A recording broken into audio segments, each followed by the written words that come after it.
Corporate governance का chapter 2 theories of business ethics हम कर रहे थे। हमने पिछली वीडियोस में किया consequential theories, non consequential theories. उसके बाद हमने एक वीडियो में किया difference between consequential and non consequential theories.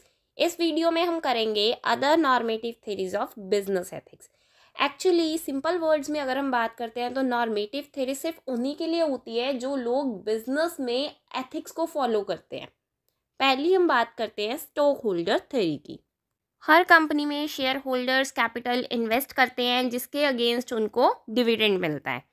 As per the theory अगर हम बात करते हैं तो मैनेजर्स जो हैं वो अपने बेनिफिट के लिए यूज़ नहीं कर सकते उस अमाउंट को। स्टॉक होल्डर थ्योरी के अकॉर्डिंगली मैनेजर्स उन फंड्स को सिर्फ उन्हीं एक्टिविटीज़ के लिए यूज़ कर सकते हैं, उन्हीं एक्टिविटीज़ में इन्वेस्ट कर सकते हैं जहाँ से कंपनी को प्रॉफिट आ रहा है। कोई भी फ्रॉड वगैरह इसके अंदर अलाउड नहीं है। ये सिर्फ कंपटीशन के लिए, वो सिर्फ अपनी टेक्नोलॉजी को इम्प्रूव करने के लिए, अपने बिजनेस को ग्रो करने के लिए इस कैपिटल का यूज़ कर सकते हैं। नेक्स्ट हम बात करते हैं criticism of stock holder theory की। इस थ्योरी के अकॉर्डिंगली सबसे पहले फोकस किया जाता है शेयर होल्डर्स के ऊपर, उनके इंटरेस्ट के ऊपर कि उनको डिविडेंड टाइमली मिल रहा है या फिर उनके साथ कोई फ्रॉड तो नहीं हो रहा।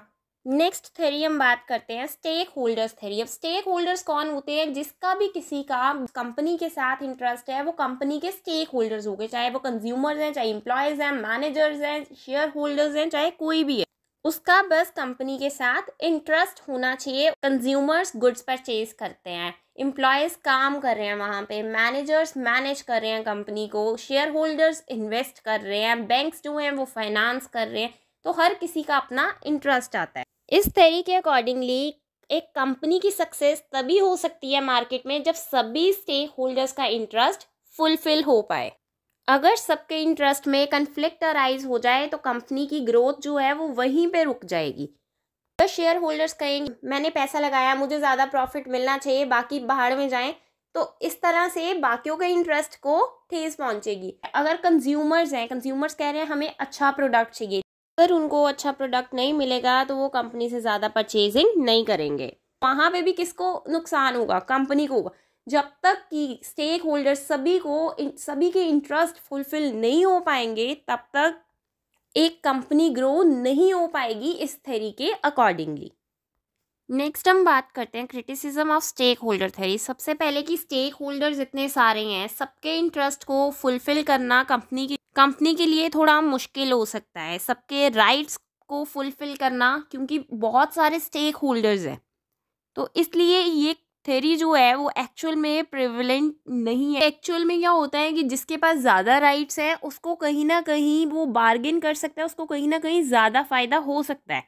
नेक्स्ट हम पॉइंट करते हैं सोशल कॉन्ट्रैक्ट थ्योरी।